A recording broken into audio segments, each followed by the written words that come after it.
This is actually my account. I'm just waiting for TikTok to verify me. Damn, I do not think this is going to go the way. If you don't know who this is, perfect introduction. This will cover it. She was probably, I'm sorry, can you stop breathing so loud, honey? He's like, breathe quietly. Jon and Kate Plus 8 premiered on TLC in 2007 after 2 successful specials on Discovery Health and became pretty much an overnight sensation. People were like, oh my god. But things really went downhill from there. The first reports of her being incredibly controlling and really hard to be around, I don't know why they took so long, because you can actually see that on the show.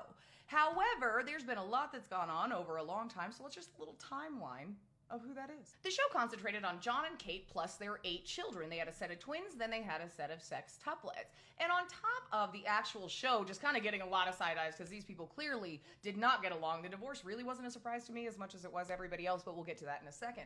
But from the very beginning, they were getting side-eyed by the state of Pennsylvania because are you saving any of these kids money? And their treatment of these kids and the way that the money was managed in a lot of other situations actually led Pennsylvania to changing their laws. And a little rundown, if you don't know about Coogan laws, basically, Coogan laws do not cover reality show kids or YouTube kids, and Coogan laws don't exist in every state. They actually exist in a very small number of states. However, Pennsylvania amended these laws to make sure that these kids were gonna get a cut of what they were working so hard for, as well as better working conditions. Even though the trusts were set up eventually, there are also allegations that mom got into the trust right before some of the kids turned 18 and took quite a bit to buy herself a new house. Then we get to late 2009 and the first scandal breaks. Jon is photographed in his car with a very young teacher, and this is called an affair. Now, Jon maintains to this day that these two had already separated and she was making him keep a secret for the show, which that actually does kind of make sense because there was a lot of money and, you know, that sort of thing. However, this blows up, show gets canceled, getting divorced. They do a whole thing where they sit in a chair and talk about it. Very awkward, very uncomfortable. Kate and I have decided to separate. Yes, we have decided that we will separate. Little fun side note piece of millennial history for any younger people who are in there. Yes, she did have a very big hand in popularizing the Karen haircut. So, like, a mega Karen really should be called a mega Kate. I rest my case. There are also questions about Kate's behavior with her bodyguard. However, there's not pictures, so we'll go with that, right? And TLC rebrands Jon and Kate Plus 8 to Kate Plus 8. During the first part of this time, Jon is very honest. He was jet setting, not worrying what he should be doing, running around, and consequently, on a side note, gets blamed by the brand Ed Hardy for their fashion falling off because that's all he was wearing. But it's back now, so I wonder where that thought process is. However, about 2010, 2011, he no longer wants his children to be filmed for the show, and this starts a very long legal battle with Kate. This one is just an overview, by the way. Go to my playlist. I have covered this a lot over the last several years, so you'll be able to find a lot of the stuff. I'm just kind of giving you the bullet points, you know what I mean? But Kate Plus 8 premieres to mixed reviews because people are actually starting to ask those questions. Is this a good environment for children? Should children be used on TV in this sort of way? Because you've got to remember, this starts really early in that TLC mega family vibe. Kate Plus 8 premieres a year later than it was supposed to in 2010 because of the legal battle with Jon. However, it is found that it is normal working conditions. They're not being forced into anything. However, they will need to acquire workers' permits to be on TV. Kate Plus 8 is short-lived in that time and is only on a few months until 2014 when they renew the show again. It gets a couple seasons, but again, people are having different conversations around this and they're not like, what? In 2014, a tell-all book is published, Kate Gosselin, How She Fooled the World, that allegedly contains excerpts from her private journals that were removed from her trash can that allege atrocious behavior towards those children. She denies it, gets a legal team, and the book is then removed from shelves. One of the most notable things in her journal, though, is her behavior towards her son, Colin.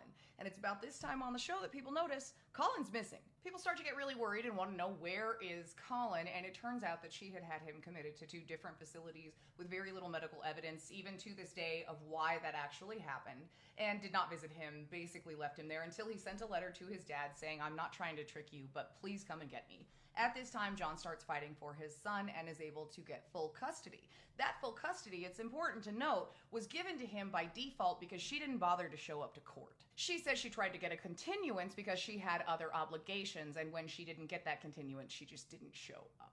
Kate and Colin do not have a relationship because she will not have a relationship with him. He has said that he's reached out several times. Another of the children, Hannah, also decided to go live with Jon, and that is when communication with mom stopped also. Allegedly for internet purposes, because this one is litigious, but I know who I believe. To this day, there are no reports of any official diagnosis, medical records, or otherwise, especially a diagnosis that would have kept someone in residential treatment for almost 3 years. 2020 to 2021, another legal battle ensues, wherein Jon says that she withdrew over $100,000 from at least one of the children's private trust accounts that were only for them when they turned 18, for living expenses. She doesn't give much better of an explanation for that, and I don't have to say allegedly on that one because it was in court paperwork. 2022 to 2024, Colin and Hannah are incredibly outspoken about how they were treated by their mother. There are several interviews done, which again, go to that playlist. I've covered that, right? And her silence is deafening until she comes out with a statement that made it worse.